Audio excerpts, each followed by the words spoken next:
Hello students, मैं आपको परिवार के प्रकार के विषय में बताने जा रही हूँ कि परिवार कितने प्रकार के होते हैं। मैं परिवार के विषय में बता चुकी हूँ और इसकी विशेषताएं जो होती हैं, परिवार की सामान्य और विशिष्ट विशेषताएं, उनके विषय में भी पहले आपको बता चुकी हूँ। तो अब मैं आपको क्या बताने जा रही हूँ, परिवार के प्रकार, टाइप्स ऑफ फैमिली। परिवार कितने प्रकार के होते हैं? तो देखिए, परिवार जो है 5 प्रकार के होते हैं और मैंने आपको ये डिटेल में बताया है, अभी मैं समझा रही हूँ। सबसे पहला जो होता है अधिकार या सत्ता के आधार पर, अधिकार बोले या हम इसको सत्ता बोल दें, तो सत्ता के आधार पर परिवार के प्रकार। ये कितने प्रकार के होते हैं? 2 प्रकार के होते हैं, मातृ सत्तात्मक परिवार और पितृ सत्तात्मक परिवार। मातृ सत्तात्मक परिवार में क्या होता है कि माता का स्थान सर्वोच्च होता है और कहते हैं कि विवाह के पश्चात जो पुरुष है उसको अपनी स्त्री के घर पे, मायके में कहना चाहिए, वहाँ पर रहना पड़ता है और वहीं पर जीवन यापन करना पड़ता है। माँ की सत्ता चलती है ना। तो मातृ सत्तात्मक इसीलिए इसको बोला गया है कि माँ का ही शासन चलता है, माँ के अधिकार होते हैं और माँ के बाद बेटी को वो अधिकार प्राप्त हो जाते हैं। तो ये जो है मातृ सत्तात्मक परिवार कहलाता है। ब्रीफाल्ट ने जो माता को उच्च स्थान प्रदान किया है, तो ये इन्होंने कहा है कि माता का ही स्थान जो है परिवार में सर्वोच्च होता है। इसके बाद सेकेंड नंबर का होता है कि पितृसत्तात्मक परिवार। पितृसत्तात्मक परिवार जहाँ पर पिता की सत्ता चलती है। विवाह के बाद विवाहित लड़की को कहाँ रहना पड़ता है?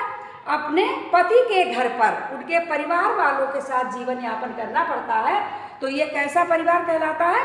पितृसत्तात्मक परिवार। इसके बाद सेकेंड नंबर पे विवाह के आधार पर परिवार के प्रकार। तो विवाह के आधार पर परिवार कितने प्रकार का होता है? 3 प्रकार का होता है।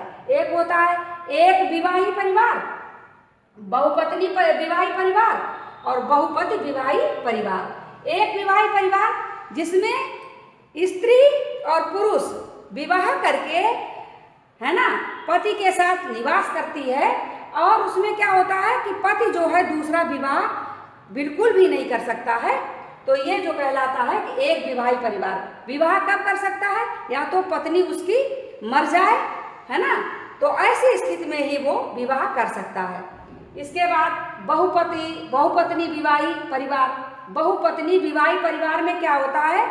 एक स्त्री के, है ना, बहुपत्नी विवाही परिवार, एक पुरुष जो है कई पत्नियों से शादी करता है और उनके साथ रहता है, वो सगे भाई भी हो सकते हैं।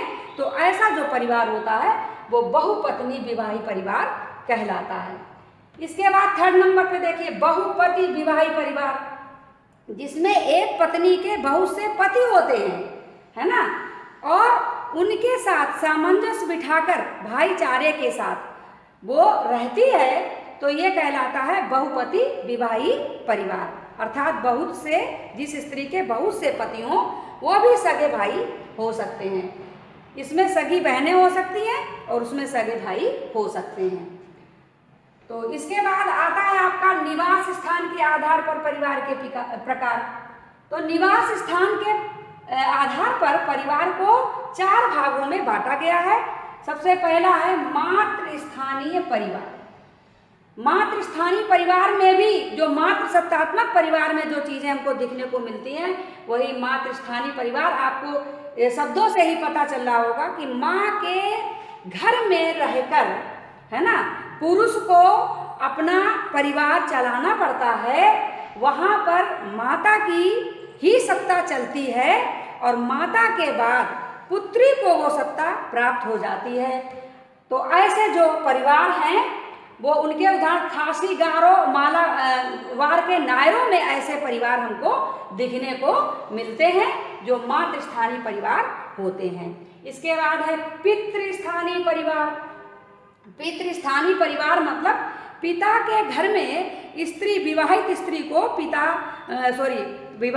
को पति के घर में रहकर, उसके घर वालों के साथ रहकर जब जीवन यापन करना पड़ता है, अपना परिवार चलाना पड़ता है, तो पितृस्थानीय परिवार कहलाता है।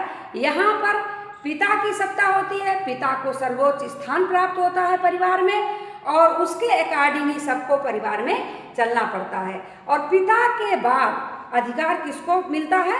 पुत्र को अधिकार प्राप्त होता है, तो वो होता है पितृस्थानीय परिवार। तो इसमें जो है पिता को सर्वोच्च स्थान प्राप्त होता है। इसके बाद है नवस्थानीय परिवार। नवस्थानीय परिवार में वो परिवार आते हैं जब नव दंपति, अर्थात नव दंपति कौन कहलाते हैं?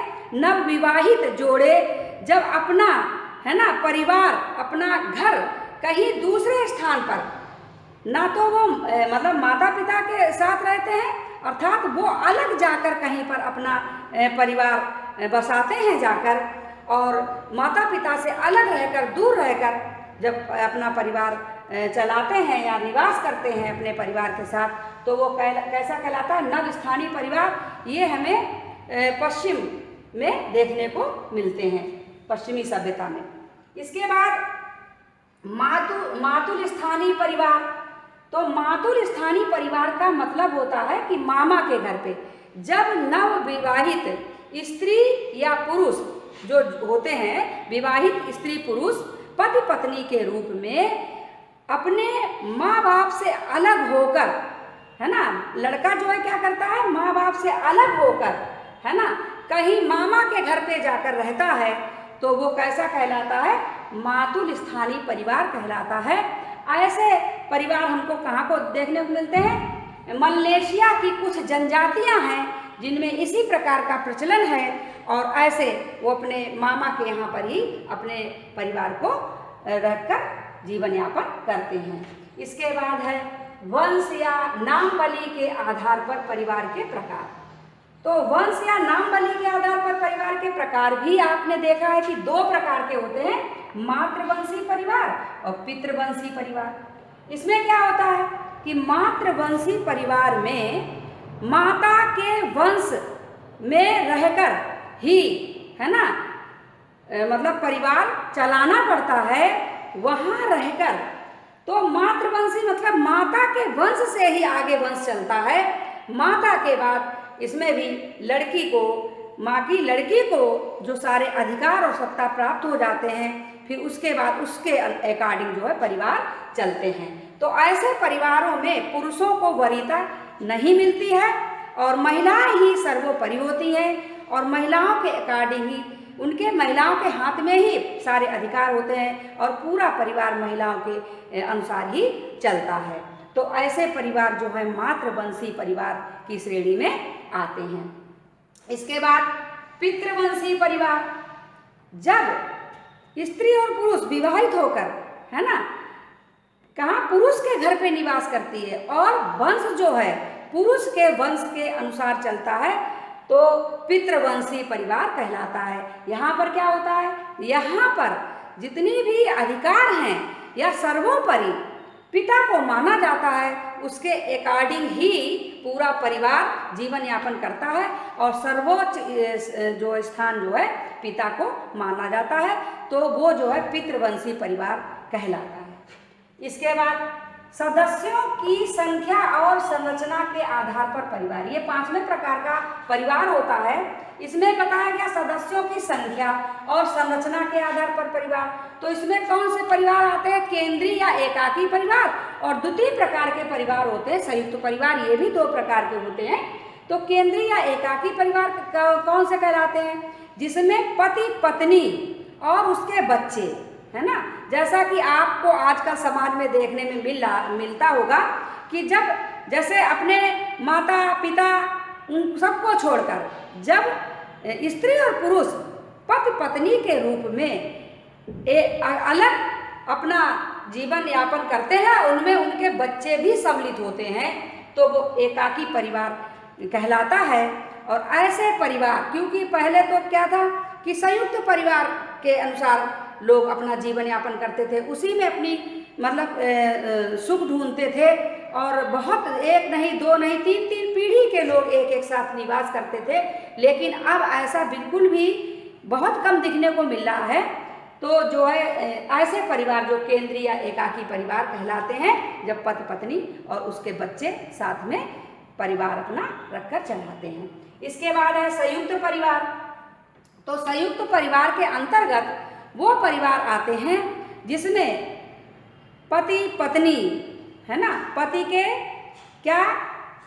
के पिता, उनके पिता अर्थात 2-3 पीढ़ी तक के लोग, बुआ लोग है ना, चाचा लोग जब एक साथ निवास करते हैं तो ऐसे परिवार, जैसा कि अभी हम लोगों को, अगर हम लोग गांव में जाएंगे तो हम लोगों को ऐसे परिवार भी दिखने को मिलेंगे। अधिकतर ऐसे परिवार अभी गांवों में भी चल रहे हैं जहां पर संयुक्त परिवार चलते हैं। संयुक्त परिवार में क्या होता है, बहुत से लाभ होते हैं एक साथ चलने को। किसी एक व्यक्ति के ऊपर जिम्मेदारी नहीं होती है और वो जिम्मेदारियां या अधिकार या कर्तव्य जो हैं वो सभी लोग मिलजुल कर उठा लेते हैं, तो वो संयुक्त परिवार की श्रेणी में आते हैं।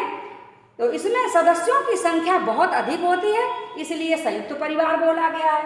और जो एकाकी परिवार होते हैं उनमें सदस्यों की संख्या कम होती है, तो वो एकाकी परिवार के अंतर्गत आते हैं।